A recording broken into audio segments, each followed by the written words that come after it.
नमस्कार मित्रों, आज हम भगवत गीता के दूसरे पाठ में प्रवेश कर रहे हैं। पहले पाठ में हमने सीखा कि आत्मा अमर है। आज हम जानेंगे शरीर नश्वर है। कुरुक्षेत्र की भूमि पर खड़े अर्जुन, जिनका हृदय शोक और मोह से भर गया था, कृष्ण से पूछते हैं, हे माधव, ये सब रिश्तेदार, गुरुजन, भाई बंधु सामने खड़े हैं, मैं इन्हें कैसे मार सकता हूं? इनके बिना मैं कैसे जी सकता हूं? कृष्ण मुस्कुराते हुए करुणा और प्रेम से भरे स्वर में अर्जुन को समझाते हैं, अर्जुन, ये शरीर नश्वर है पर आत्मा अमर है। जैसे हम पुराने वस्त्र त्याग कर नए वस्त्र धारण करते हैं, वैसे ही आत्मा भी पुराने शरीर को छोड़कर नया शरीर धारण करती है। कृष्ण अर्जुन को समझाते हैं, ये शरीर मिट्टी से बना है और मिट्टी में ही मिल जाता है, पर आत्मा का कोई अंत नहीं है। शरीर केवल आत्मा का वस्त्र है। जब यह वस्त्र पुराना हो जाता है तो आत्मा इसे छोड़ देती है और नया धारण करती है। कल्पना कीजिए, जैसे एक दीपक जल रहा है। दीपक का पात्र मिट्टी का है और समय आने पर वह टूट जाएगा, परंतु दीपक की लौ जब तक तेल और वात है, प्रज्वलित रहेगी। उसी प्रकार शरीर नाशवान है पर आत्मा अनंत है। फूल और मुरझाना। एक सुंदर फूल खिलता है, उसकी खुशबू बिखरती है, पर कुछ दिनों बाद वो मुरझा जाता है। क्या खुशबू का अस्तित्व समाप्त हो गया? नहीं, वो वातावरण में फैल चुकी है। फूल नष्ट हुआ, पर उसकी महक शाश्वत हो गई। कपड़े बदलना।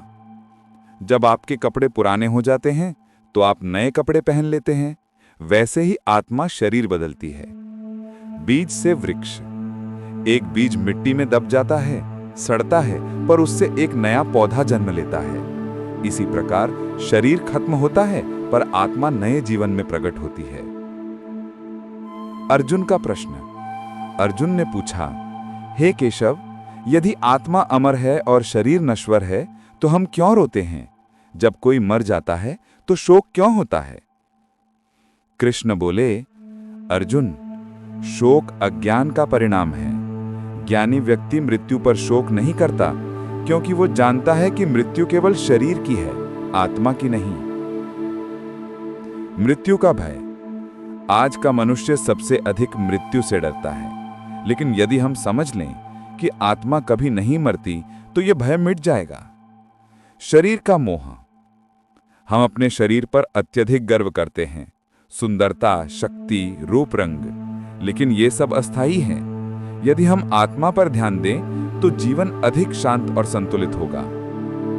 कर्तव्य का पालन। शरीर नश्वर है, लेकिन जब तक शरीर है हमें अपने कर्तव्यों का पालन करना चाहिए।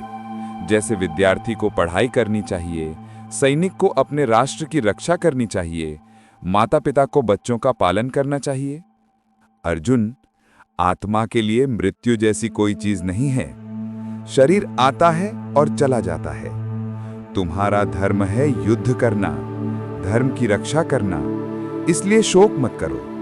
कर्तव्य करो और आत्मा की अमरता को याद रखो। गीता कहती है, आत्मा अजर है, आत्मा अविनाशी है। आत्मा को कोई शस्त्र काट नहीं सकता, अग्नि जला नहीं सकती, जल भिगो नहीं सकता, वायु सुखा नहीं सकती। शरीर केवल आत्मा का वाहन है। जब वाहन पुराना हो जाता है तो यात्री नया वाहन ले लेता है। सोचिए, यदि हम ये समझ लें कि आत्मा अमर है और शरीर नश्वर है, तो हम मृत्यु का भय खो देंगे। हम प्रियजनों के जाने पर शांति से स्वीकार करेंगे। हम अपना जीवन केवल शरीर के लिए नहीं, बल्कि आत्मा की शुद्धि और अच्छे कर्मों के लिए जिएंगे। निष्कर्ष। अर्जुन ने जब ये सत्य समझा तो उनके चेहरे पर आत्मविश्वास लौट आया। उन्होंने कृष्ण को प्रणाम किया और अपने धनुष को फिर से उठाया। ये शिक्षा हम सबके लिए भी है। शरीर नश्वर है, आत्मा अमर है, इसलिए हमें अपने कर्तव्य से पीछे नहीं हटना चाहिए। मित्रों, यही है गीता का दूसरा पाठ। शरीर नश्वर है, आत्मा अमर है। अगले एपिसोड में हम जानेंगे कर्तव्य का महत्व।